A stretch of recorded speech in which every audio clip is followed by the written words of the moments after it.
Hello guys, welcome to my YouTube channel. My name is Harjeet Kaur. आज हम discuss करेंगे UPSC का सिलेबस और बुक लिस्ट। यूपीएससी की तैयारी करने के लिए कौन कौन सी बुक्स पढ़नी है। जो यूपीएससी का सिलेबस मैं आपके साथ डिस्कस कर रही हूँ वो मैंने यूपीएससी की साइट से ही डाउनलोड किया हुआ है। जो अभी 2022 की यूपीएससी की नोटिफिकेशन आई थी वहीं से मैंने वो सिलेबस डाउनलोड किया है और कॉपी पेस्ट करके यहाँ से आपके साथ डिस्कस कर रही हूँ। अब जो यूपीएससी रहता है ना, इसमें 3 स्टेप होते हैं। जो फर्स्ट होता है प्रीलिमिनरी एग्जामिनेशन, ठीक है, जिसका मैं सिलेबस आपके साथ डिस्कस करूंगी। प्री अगर आपका क्लियर हो जाता है तो उसके बाद होता है मेंस का पेपर। तो जो मेंस होता है ना, मेंस में एक ऑप्शनल सब्जेक्ट होता है जो आपको चूज करना होता है। इसीलिए मैं मेंस का सिलेबस आपके साथ डिस्कस नहीं कर रही, मैं सिर्फ और सिर्फ प्री का सिलेबस ही डिस्कस कर रही हूँ। क्योंकि मेंस में जो ऑप्शनल सब्जेक्ट्स होते हैं ना, वो बहुत सारे सब्जेक्ट्स हैं, तो सारे के सारे सब्जेक्ट्स का सिलेबस डिस्कस करना यहाँ पर पॉसिबल नहीं है। तो इसीलिए मैं आज आपके साथ प्री का सिलेबस डिस्कस करूंगी। मेंस अगर आपका क्लियर होता है तो मेंस के बाद फिर आता है इंटरव्यू। तो इंटरव्यू भी अगर आपका क्लियर हो जाता है तो उसके बाद फिर आपकी सिलेक्शन हो जाती है, राइट। तो आज हम पहले बात करते हैं प्री की, क्योंकि अगर प्री क्लियर होगा तो उसके बाद ही मेंस तक पहुंचोगे ना। तो मेंस में ऑप्शनल सब्जेक्ट होता है, जो ऑप्शनल आपका रहता है उसके 2 पेपर होते हैं। इसके अलावा 4 पेपर जीएस के भी होते हैं और एक आपके रीजनल लैंग्वेज का पेपर भी रहता है और एक इंग्लिश लैंग्वेज का पेपर भी रहता है, राइट। तो प्री का सिलेबस डिस्कस करते हैं। प्री में 2 पेपर होते हैं, ठीक है, एक ही दिन में 2 होते हैं। एक मॉर्निंग में होता है, एक पेपर इवनिंग में होता है। तो जो मॉर्निंग वाला पेपर होता है वो होता है जीएस का पेपर, ठीक है, जिसको बोलते हैं जनरल स्टडीज। जो जीएस का पेपर होता है 2 घंटे का पेपर रहता है, 200 मार्क्स का ये पेपर होता है। इसमें क्या आता है, एक तो आते हैं आपके करंट अफेयर्स। करंट अफेयर्स तो ऑलमोस्ट हर पेपर में ही आते हैं, ठीक है, चाहे आप बैंक का पेपर दे रहे हो या एसएससी का पेपर दे रहे हो या किसी स्टेट का पेपर दे रहे हो, तो हर पेपर में करंट अफेयर्स तो रहते ही है। इसमें और करंट अफेयर्स के अलावा इसमें आती है हिस्ट्री। हिस्ट्री जो प्री का पेपर है ना, प्री के पेपर में इंडियन हिस्ट्री आती है, इंडियन नेशनल मूवमेंट आता है। इंडियन हिस्ट्री में आ जाती है एंशिएंट हिस्ट्री, मिडिवल हिस्ट्री और मॉडर्न हिस्ट्री। वर्ल्ड हिस्ट्री इसमें नहीं आती। प्री के पेपर में वर्ल्ड हिस्ट्री नहीं आती। जो वर्ल्ड हिस्ट्री है वो आती है मेंस के पेपर में। मेंस का पेपर होता है रिटन, ठीक है। तो वर्ल्ड हिस्ट्री मेंस में आती है, प्री में नहीं आती। प्री के लिए आपको सिर्फ एंशिएंट, मिडिवल और मॉडर्न हिस्ट्री ही पढ़नी है। इसके अलावा आर्ट एंड कल्चर आ जाता है प्री में। आर्ट एंड कल्चर के भी क्वेश्चंस पूछ लिए जाते हैं। फिर आती है ज्योग्राफी। ज्योग्राफी जो है ये इंडिया और वर्ल्ड दोनों की ही आती है। अगर आप फिजिकल ज्योग्राफी पढ़ रहे हो तो इंडिया के पर्सपेक्टिव से भी आपको पढ़ना पड़ेगा और वर्ल्ड के पर्सपेक्टिव से भी पढ़ना पड़ेगा। सोशल ज्योग्राफी आती है, इकोनॉमिक ज्योग्राफी आती है, इंडिया और वर्ल्ड दोनों की ही आपको पढ़नी पड़ेगी। फिर आता है पॉलिटी। पॉलिटी की बात करें तो पॉलिटी में कॉन्स्टिट्यूशन आ जाता है। अगर कॉन्स्टिट्यूशन की बात आ गई तो इट मीन्स के पूरे का पूरा पॉलिटिकल सिस्टम आपको पढ़ना पड़ेगा। इसमें जो भी चीजें आ रही है, फंडामेंटल्स आ रहे हैं, डीपीएसपी आ रहे हैं, या प्रेसिडेंट आ गया, वाइस प्रेसिडेंट, प्राइम मिनिस्टर, ये सारी चीजें आपको पढ़नी पड़ेगी। कॉन्स्टिट्यूशन के अंदर ये सारी चीजें आएगी ही आएगी। फिर आती है इकोनॉमिक्स। इकोनॉमिक्स के जो बेसिक कॉन्सेप्ट्स हैं वो आपके क्लियर होने चाहिए अगर आपने इकोनॉमिक्स की प्रिपरेशन करनी है। इकोनॉमिक्स में फिर वही चीज़ें, sustainable development, poverty, inclusion, demographics, social sector initiatives, extra, ये सारी चीज़ें इकोनॉमिक्स में आती है। इसके अलावा इन्वायरमेंट आता है। Environment, ecology, biodiversity, climate change, ये सारी चीज़ें क्या है। और साथ ही साथ इसके जो करंट में इन्वायरमेंट से रिलेटेड चल रहा है, गवर्नमेंट कोई इनिशिएटिव ले रही है, तो वो सारी चीज़ें भी पेपर में पूछ ली जाती है जो इन्वायरमेंट से रिलेटेड होती है, राइट। अब जो इन्वायरमेंट इसमें आती है ना, इसके लिए कोई सब्जेक्ट स्पेशलाइजेशन की ज़रूरत नहीं होती। इसके सिर्फ बेसिक से कॉन्सेप्ट्स ही आते हैं जो पेपर में आते हैं, और साथ में करंट के आते हैं। जो करंट में इन्वायरमेंट से रिलेटेड चल रहा है वो चीजें पूछ लेते हैं। नेक्स्ट है जनरल साइंस। जनरल साइंस जो है इसमें अप्लाइड साइंस आती है। अप्लाइड साइंस क्या होती है, जो डेली बेसिस पे हम चीजें देखते हैं उससे रिलेटेड ही क्वेश्चन आते हैं। तो जनरल साइंस भी कोई इसमें सब्जेक्ट स्पेशलाइजेशन नहीं होती, जनरल से क्वेश्चन होते हैं जो कि आपने सुने होते हैं बट उनका आंसर आपको नहीं पता होता, ठीक है।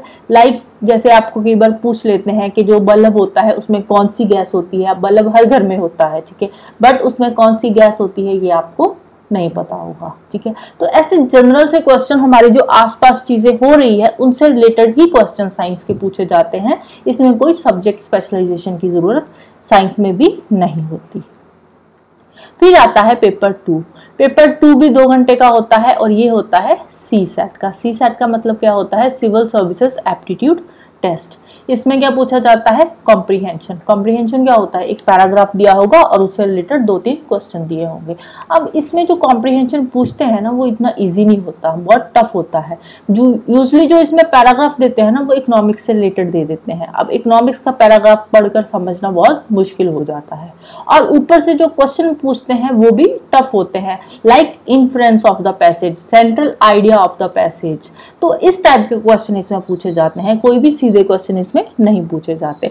बट जो सीसेट का पेपर होता है ना ये क्वालिफाइंग नेचर का होता है। इसमें आपको सिर्फ और सिर्फ 33% मार्क्स ही लेने हैं, इसके लिए कोई भी कट ऑफ नहीं आती, ठीक है। इसमें आपको 33% मार्क्स ही लेने होते हैं और सीसेट के जो क्वेश्चन होते हैं वो 80 क्वेश्चंस ही होते हैं इसमें, ठीक है। जो प्री के होते हैं, प्री में 100 क्वेश्चंस रहते हैं, ठीक है। सॉरी, प्री नहीं, जीएस जो जनरल स्टडीज का पेपर होता है ना उसमें 100 क्वेश्चंस होते हैं और सीसेट के पेपर में 80 क्वेश्चंस होते हैं।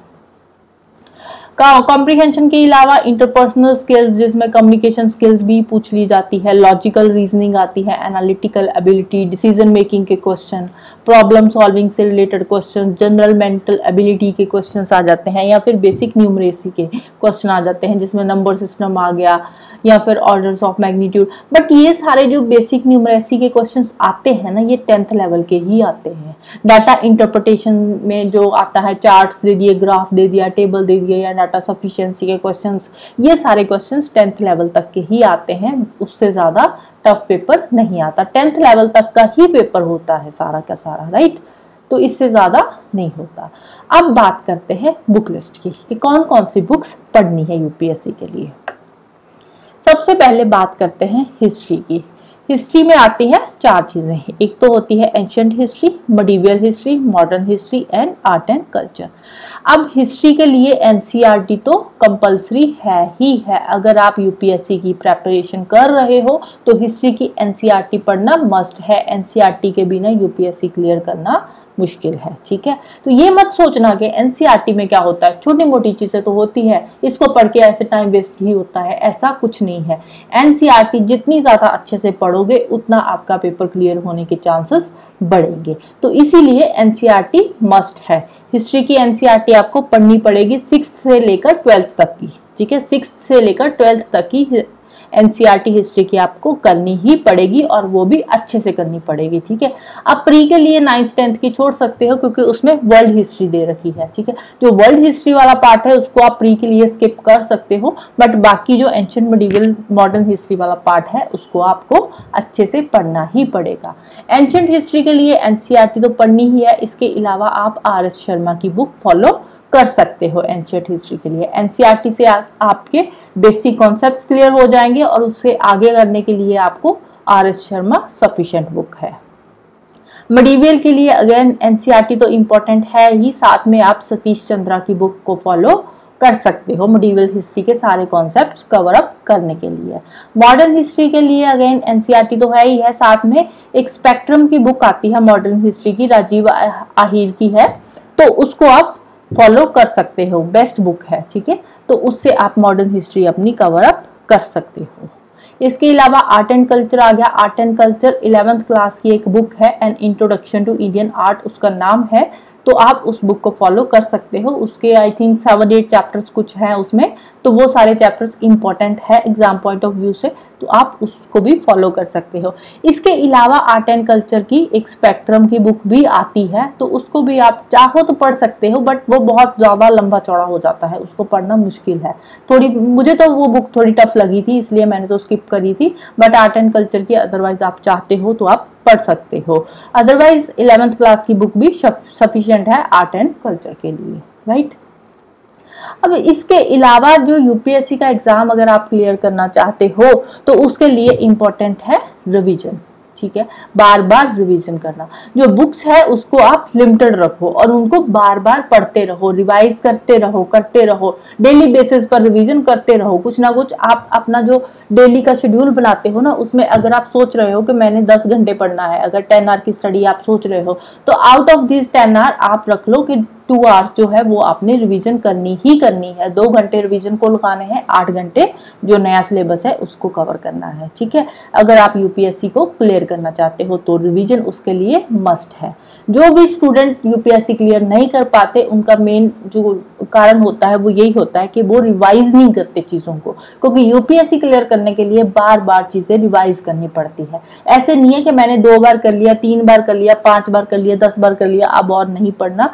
ज्यादा से ज्यादा बार पढ़ो, एक बुक को कम से कम 40-50 बार पढ़ दो, ठीक है। इससे ज्यादा भी पढ़ सकते हो, वो भी पढ़ लो, बट कम से कम 20-30 बार तो एक बुक को रिवाइज करो ही करो।